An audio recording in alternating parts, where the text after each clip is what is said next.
Now, I've talked about this tax issue before, but if you're a fix and flip investor and you're planning to hold the property, you need to make sure you underwrite this tax issue correctly or it'll cost you thousands.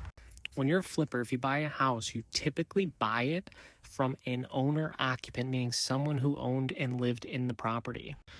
With that being said, it's very likely that they had the homestead exemption on the tax numbers, meaning that their tax bill was reduced because they were an owner occupant and not a tenant occupied house. When you go to underwrite your tax bill, you need to underwrite it for that homestead exemption being removed, because when you go to refinance that property, your tax bill is going to be higher, not only because, one, you're no longer going to have a homestead exemption, but also two, you likely, if you flipped it and rehabbed it, you likely increase the assessed value. At least that's what they're going to tell you when they drive by next year. So you need to make sure you're underwriting these tax issues correctly so that you're not surprised when the refinance lender does it correctly for you and you're no longer profitable or cash flowing the way you expected.